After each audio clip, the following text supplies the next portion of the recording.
tota mena de causes. La novel·la gràfica compromesa, per dir-ho així, és una novel·la gràfica que explica situacions, circumstàncies, històries del nostre temps i que els seus dibuixants consideren que val la pena explicar o denunciar. No sé si en totes les novel·les gràfiques que he llegit n'hi ha alguna que s'escapa d'aquesta etiqueta, perquè sempre crec que el compromís amb l'època en què viuen els dibuixants i precisament les ganes de defensar alguna cosa des que va començar a etiquetar-se el nou còmic com a novel·la gràfica s'ha repetit una vegada i una altra. En tot cas, els autors que tenim en aquesta taula, el Marcos Prior, el Miquel Fuster, el Jordi Pastor i el Damián Campanario, d'una manera o d'una altra podríem dir que el seu testimoni és un testimoni compromès.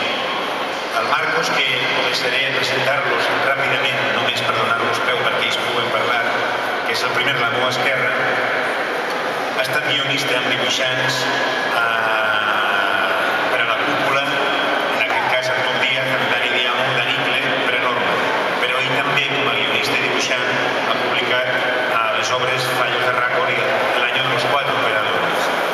Miquel Fuster, que tenim immediatament darrere, va treballar quan va començar a dibuixar a l'editorial Bruguera, també en l'agència de seleccions il·lustrades i després a Norma.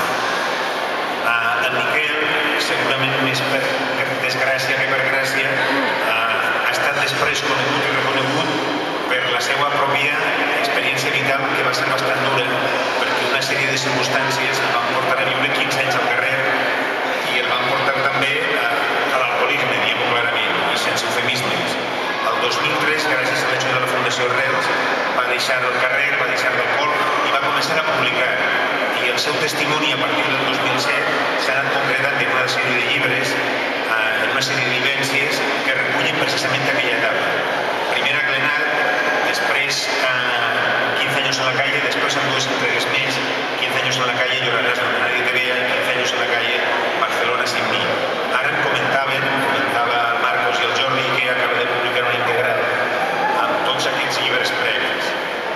Jordi Pastor, que el tenim darrere, és autor de Padre de Reacción, de Encuentro de Vaquero, ha adaptat també per al còmic Tolstoi i Voltaire, treballa també com a il·lustrador, treballa també amb guionistes diferents, en diferents suports, en diferents formats, i fins i tot em sembla que tens una agència de curtmetratges, és possible? No, sí, tenia una petita productora. Una petita productora, perquè segons vaig llegir amb les notes que tu mateixes, sobretot les que algú escriu, suposa que amb la teva supervisió és la manera de guanyar-se millor la vida. Sí, bueno, no. O de raó, tampoc, bueno, doncs no m'estranya que fem aquí novel·les de compromís. Bé, darrerament, i està aquí en Damián Campanario per això, ha publicat Cali, que són les vivències de joves magrebins en el camí, en la travessia difícil que hi ha del Marroc, del nord d'Àfrica, fins a la península, i després en la realitat que han d'afrontar. Cali t'explica també que aquest somni que té tota aquesta gent que juga la vida, tots aquests joves que juguen la vida per arribar a Catalunya, per arribar a Espanya, doncs quan arriben aquí el somni moltes vegades es trenca, perquè evidentment les coses no són tan fàcils com es pensaven o com algú els havia explicat.